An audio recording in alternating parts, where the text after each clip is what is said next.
안녕하세요. 저는 2021년 중등 임용미술 경기도 지역에 최종 합격한 위상팀 수강생입니다. 저는 2019년 8월에 대학원을 졸업하고 1년 6개월 동안 임용공부에만 매진하면서 준비를 하여서 최종 합격을 하였습니다. 그 전까지 기간제랑 강사 경력은 전혀 없고요. 그 공부 기간 동안에는 임용 준비에만 몰두하였었습니다. 저의 전체적인 2020년의 공부 흐름을 말씀드리면요.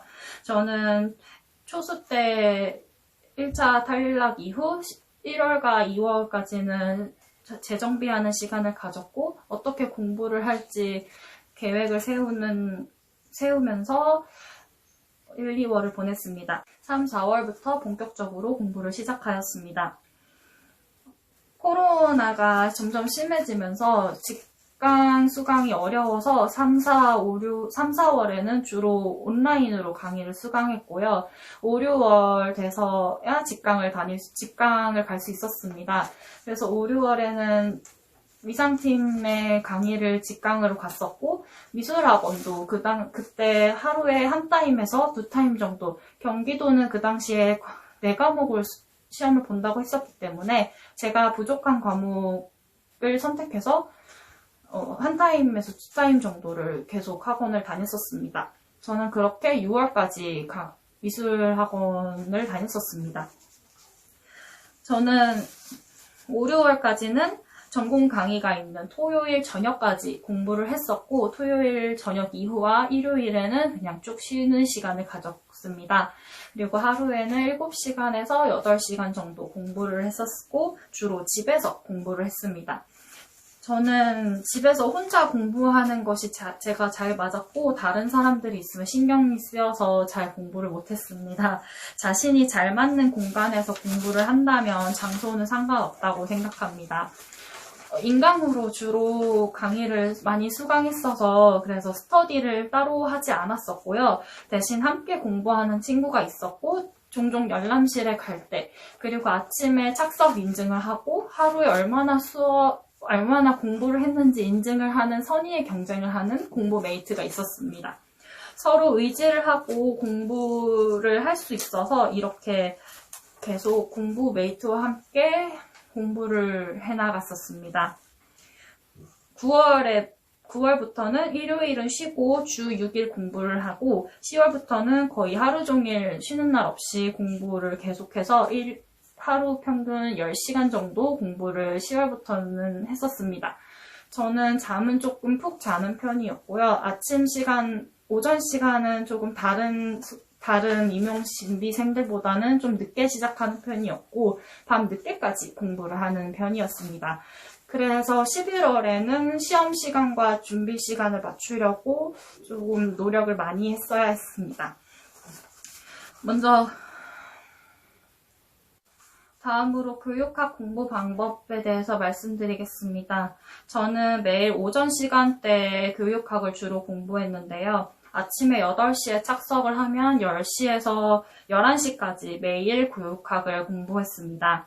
점심 식사 전까지는 이 교육학 공부가 끝나면 교육과정을 암기하고 점심을 먹었습니다.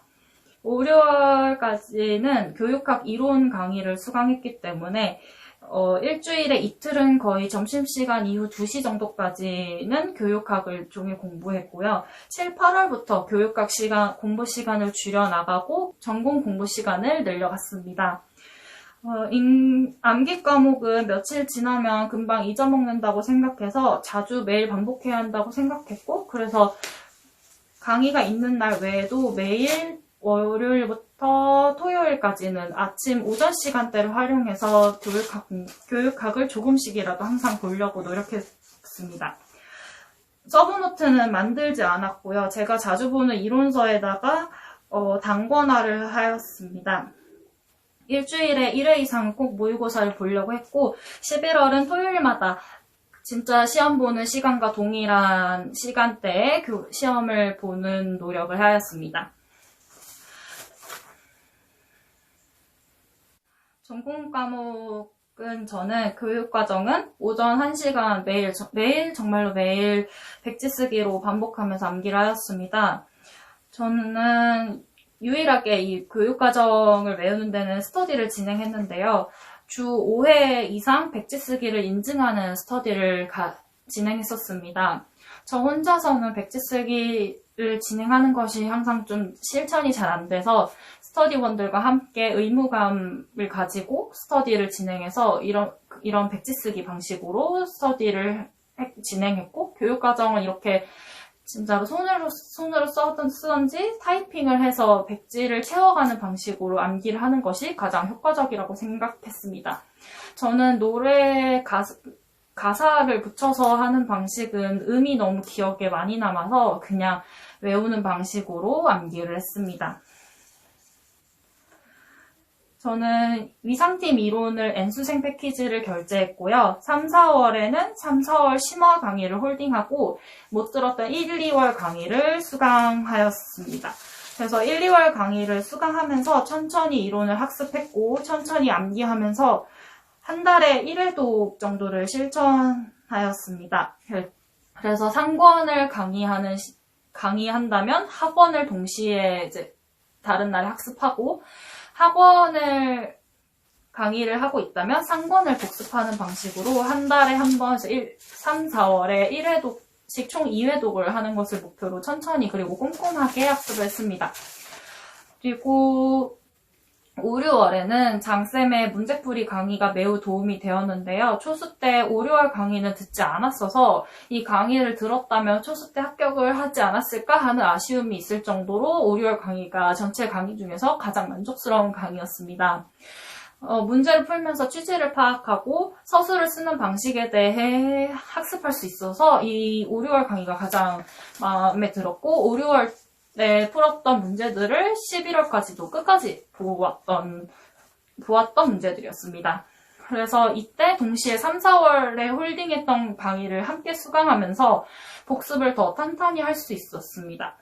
이때부터 위상팀 심화 자료를 메인 이론서로 선택하고 이 이론서의 단권화를 진행했고, 저는 따로 서브노트를 만들지 않았습니다. 그래서 위상팀의 심화 이론서에 문풀에서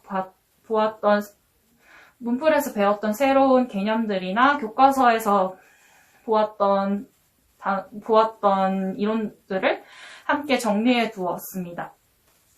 7, 8월에는 영역별 문제풀이를 진행했고, 시기가 어긋나게 회독을 하였습니다. 문풀을 통해서 제가 암기하고 있는 정도를 확인했고, 예를 들면 교육과정을 학습하고 있다면 이전 주에는 교육과정 말고 다른 부분을 학습하고 교육과정 문제 풀이를 한 뒤 교육과정을 복습하는 방식으로 시기가 어긋나게 회독을 하였습니다. 이러한 방식은 7, 8월에 강의를 수강할 때 OT 시간에 장쌤이 말씀을 잘 해주시고 공부 계획을 그거에 맞춰서 짜면 효과적일 것이라고 생각합니다.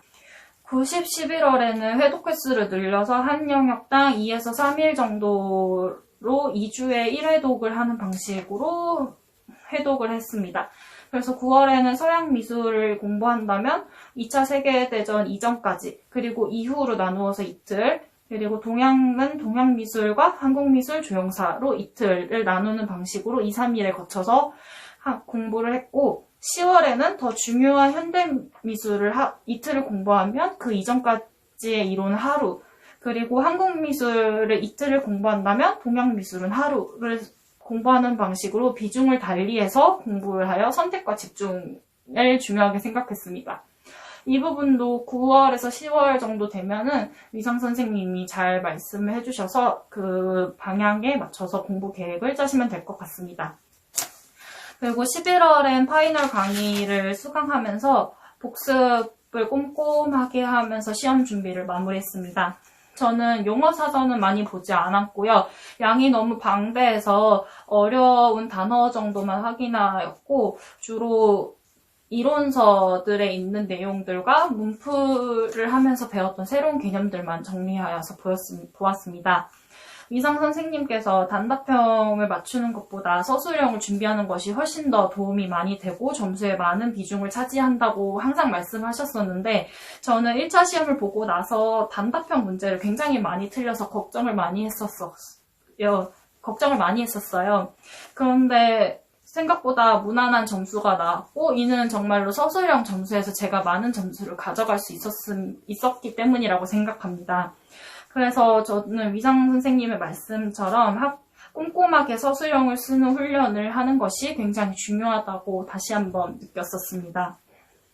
마지막으로 여러분도 공부 메이트를 만드셔서 항상 선의의 경쟁을 할 수 있는 동료를 만드는 것을 추천드리고 싶습니다.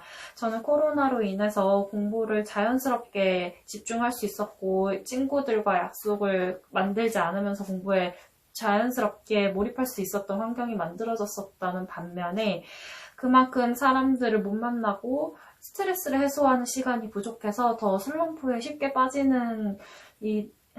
수 있었던 해라고 생각합니다. 근데 이럴 때 마음 맞는 공부 메이트와 함께 자주 연락하고, 어려운 부분에 대해서 서로 설명해주고 선의의 경쟁을 하면서 이러한 스트레스를 극복하고 모두 둘 다 임용에 합격할 수 있었습니다. 이렇게 마음 맞는 공부 메이트를 두셔서 함께 공부를 하면서 임용을 함께 준비하셨으면 좋겠습니다. 그리고 임용 생활은 변화 없이 꾸준함을 유지하는 것이 중요하다고 생각합니다. 저는 공부 시간을 사실 크게 중요하게 생각하지 않았고, 아침, 점심, 저녁으로 세 타임으로 나눠서 공부 계획을 짜고 이것을 실천하는 데 좀 더 집중을 하였습니다.